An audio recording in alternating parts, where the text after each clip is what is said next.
வணக்கம். இன்று super star Rajinikanth அவர்களின் திரைப்படம் கூலி ரிலீஸ் ஆகியுள்ளது.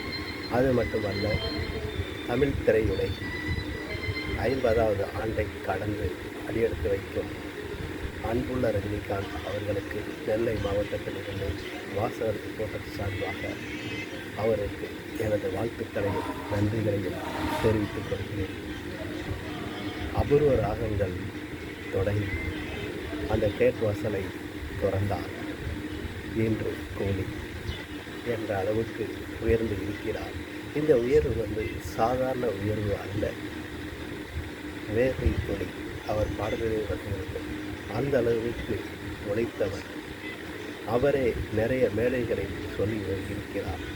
இருப்பினும் உதாரணத்திற்கு அவர் கூறியதை ஒன்று நினைவில் கூறுகிறேன். ஒரு இயக்குனர் அவர்கிட்ட கால்ஷீட் கேட்குறாங்க.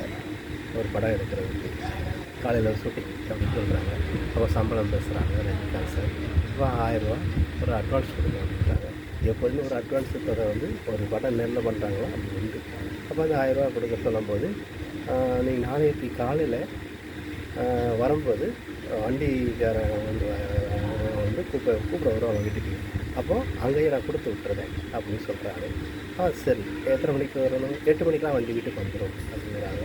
உடனே சரின்னு சொல்லிட்டு அவர் 8 மணிக்கு கரெக்டாக உட்காந்துருக்காரு. 8 மணி வரைக்கும் வரல. 8:20 ஆச்சு, 8:15 ஆச்சுட்டு, 8:30 மணி ஆச்சுது, 8:30 ஆச்சு, வரல. என்னடா அப்படின்னு சொல்லிட்டு அதுக்கப்புறம் வருது வண்டி. உடனே 1000 கொடுத்து விட்டாங்களா? இல்லை, அப்படி ஒன்றும் சொல்லலையே. சரி, ரைட்டு. உடனே வண்டி ஏறிட்டார். வண்டி ஏறி உடனே ஃபோன் பண்ணி கேட்குறாரு, இந்த மாதிரி 1000 கொடுத்துருவீங்க, நீங்கள் மேக்கப் போடுங்க, போடுறதுக்கு முன்னக்கூட்டியே வந்துடும் 1000 அப்படின்னு சொல்கிறாரு. சரிங்க சொல்லிட்டு இவர் வந்துட்டார்.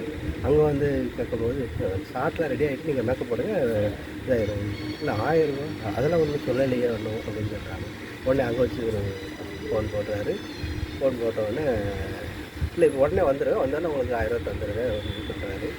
உடனே இவர் சொல்கிறாரு, ரஜினிகாந்த், மேக்கப் நான் போடணும்னா நீங்கள் 1000 கொடுங்க, நான் மேக்கப் போடுவேன் அப்படின்னு சொன்ன உடனே வேகமாக ஒரு கார் வந்தோடனே, ஏய் நீ மேக்கப் ஒன்று போட வேண்டாம், நீ கிளம்பு, இடத்த விட்டு கிளம்பு, ஏன்னு அவ்வளோ பெரிய ஆளா அப்படின்னு சொல்லி ரஜினிகாந்த் அந்த ஏவி சூரியனிலிருந்து வெளியே அனுப்பினார்கள். அப்போ ரஜினிகாந்துக்கு ஒன்றுமே இல்லாமல் என்னடா செஞ்சோம், ஒன்றுமே செய்யலையே அப்படின்னு சொல்லிட்டு அவர் நடந்தே வீட்டுக்கு போனார். அப்போ காரு அப்படின்னு சொன்னோடனே நடந்தே போகும் அப்படின்னு சொன்னோடனே அவரு நடந்தே வராரு. அப்போ அந்த யோசனை பண்ணிக்கிட்டே வராரு. அப்போ அந்த அளவுக்கு அவருடைய வலியும் வேதனையும் நிறைந்ததுதான் இந்த வெற்றிக்கு சமம்.